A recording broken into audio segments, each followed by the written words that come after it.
주변에 혈흔이 튀었고 사람들은 비명을 질렀다. 사람의 얼굴을 처음 물어뜯은 존재는 신체가 비정상적으로 팽창했다. 근육이 마치 풍선처럼 급격히 부풀어 옷 일부가 찢어졌고 엄청난 괴력으로 사람의 신체 일부를 뜯어서 먹고 있었다. 그 광경에 사람들은 완전히 공포에 질려 비명을 지르며 순식간에 흩어졌다. 하지만 사람들이 안전하게 피하기에는 사당역은 너무나도 혼잡했다. 공격받은 사람의 일행들은 그 장면을 믿을 수 없다는 듯 바라보았다. 평범하지 않은 상황에 그들은 몸을 덜덜 떨었고 한 명은 공포로 바지에 소변을 적셨다.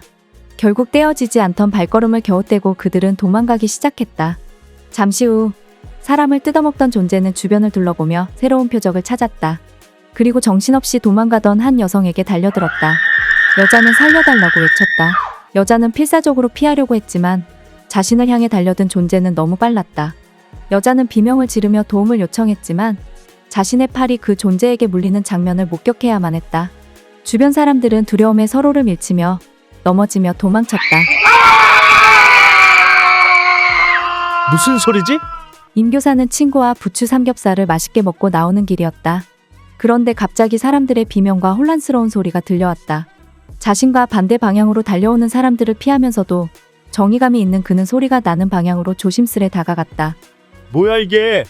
사당역은 평소와는 다른 공포에 휩싸인 혼돈의 장소로 변해 있었다. 피가 묻은 바닥과 무언가를 피해 도망치는 사람들의 모습은 평상시 퇴근길과는 거리가 멀었다. 주변의 차량도 서로 부딪혀 교통사고를 일으키며 소란을 더했다. 여자를 물어뜯던 존재는 골목길에서 나타난 임 교사와 친구를 바라봤다. 그리고 순식간에 그들에게 달려들었다. 임 교사는 갑작스럽게 달려든 존재에게 당황해 넘어지며 공격을 받았다. 속수무책이었다. 그는 비명을 질렀고 뜯어먹히기 시작했다. 임 교사는 비명을 질렀다. 혈흔이 튀며 찢기는 살점의 모습을 보면서도 임 교사의 친구는 필사적으로 임 교사를 구하려 했다. 하지만 그 존재의 힘은 떼어내기가 불가능할 정도로 너무 강해서 손을 쓸 수 없었다. 그리고 방금까지 물어뜯기던 여자도 이상하게 변하기 시작했다.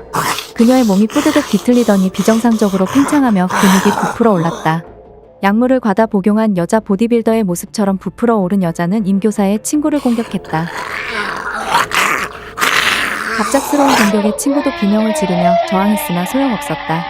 사당역은 그렇게 대한민국 좀비 발생의 첫 발원지가 되었다. 사당역 인근에서 발생한 대규모 폭력 및 살인 사건으로 인해 주변 지역의 접근이 전면 금지되었습니다. 현재 사당역 부근에 있는 분들은 즉각 안전한 실내로 대피하십시오. 창문과 문을 단단히 잠그고 외부와의 모든 연결 통로를 차단하시길 바랍니다. 현재 경찰 및 구조대가 사태를 파악하고 조치 중이니 안전을 위해 지시에 따라 주시길 바랍니다. 지아는 갑작스럽게 날아온 긴급 재난 문자에 당황했다. 뭐야, 대규모 살인 사건? 이게 무슨 소리지? 그리고 사당역으로 간다고 했던 임 교사 생각이 문득 들었다. 친구와 오랜만에 한잔 하러 간다며 맛집을 추천받았던 임 교사. 임 선생님 괜찮으실까? 지아는 걱정하며 임 교사에게 전화를 시도했다. 하지만 전화는 계속해서 음성 사서함으로 연결될 뿐이었다. 지아는 불안한 마음에 메시지를 남겼다. 선생님, 혹시 댁에 들어가셨어요? 오늘 사당역에서 무슨 일이 있다고 문자가 오네요. 답장을 기다리는 불안한 마음을 가지고 지아는 TV를 켰다. TV는 갑자기 일어난 사건으로 방송들을 일시 중지하고 긴급 뉴스를 내보내는 중이었다. 현재 사당역 인근에서 발생한 사건으로 인한 사망자 수가 계속 증가하고 있습니다. 제보 영상을 보시면 상황이 얼마나 급박하고 참혹했는지 짐작하게 됩니다. 사건의 전후 상황과 현장에서 촬영된 제보 영상, SNS에 올라온 영상들을 통해 상황을 전해드립니다.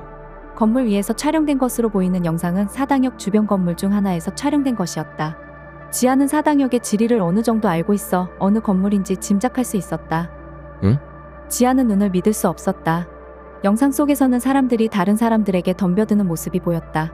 모자이크 처리가 되어 있었지만 한두 명이 아닌 여럿이 무작위로 사람들을 공격하고 있었다는 것을 한눈에 알 수 있었다. 저게 대체 뭐지? 지아는 혼란스러웠다. 사당역은 평소의 퇴근 시간에 사람으로 북적이는 곳이었는데 오늘은 평소와 다른 광경이 펼쳐져 있었다. 차도로 피하는 사람들 사이로 차들이 위험천만하게 돌진하고 버스와 차량의 충돌 소리가 들렸다. 요즘 마약 문제가 심각하다더니 마약 중독자들이 어디서 단체로 마약을 하다가 밖으로 나온 건가? 임 교사에 대한 걱정이 커지며 지아는 다시금 임 교사에게 전화를 시도했다. 그러나 역시나 전화는 연결되지 않았다. 집에서 뉴스를 보며 불안해하는 것 외에 별다른 행동을 할 수 없는 상황이었다. 시간은 8시 30분경. 아직 잠이 들기에는 이른 시간이다. 그리고 뉴스에서 전해지는 소식들은 점점 더 심각해져만 갔다. 이렇게 있을 수만은 없어. 지아는 과거 자신이 어려움에 처했을 때 받았던 도움을 떠올렸다. 그리고 임 교사에게 도움을 주고자 마음먹고 학교에서 사용하던 노트북을 열었다. 그는 선생님들의 연락처가 담긴 파일을 찾아냈다. 보통은 1년 내내 보지도 않는 파일이지만 오늘만큼은 필요한 순간이었다. 없다. 하지만 파일을 열어보니 임 교사의 배우자 정보는 찾을 수 없었다. 그래서 바로 교감 선생님에게 전화를 걸었다. 네, 전화 받았습니다. 안녕하세요, 교감 선생님. 저 이지안입니다. 죄송합니다, 퇴근 시간에. 지한 선생님. 괜찮아요. 무슨 일이에요? 교감 선생님, 혹시 지금 뉴스 보고 계신 거요? 아니, 뭔 일 있어요? 방금 긴급 재난 문자가 왔는데 사당역에서 큰일이 생긴 것 같습니다. 그런데 오늘 저녁에 임 선생님이 사당으로 가신다고 하셨었거든요. 혹시 임 선생님 사모님 번호 아시면 한번 연락해 보시면 좋을 것 같아서 연락드렸습니다. 응? 무슨 소리야? 긴급 재난? 뭐야 이거?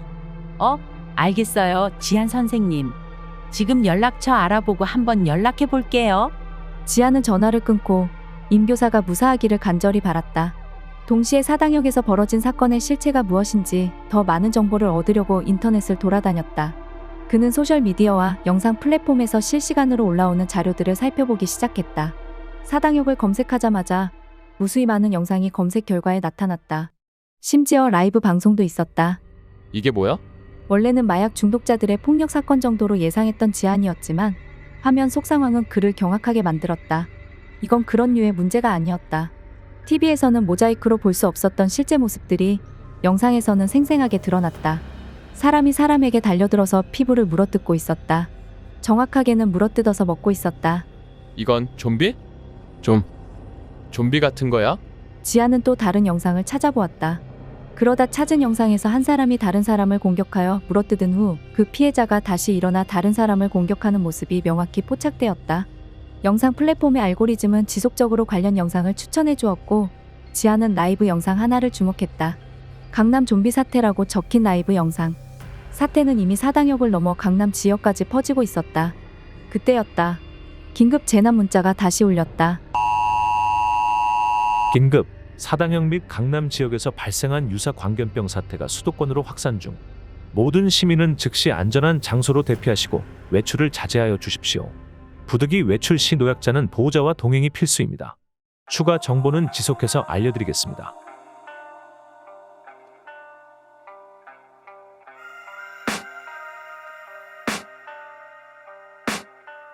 I can hear the demons call when they do what they do, and now I feel like taking off, find a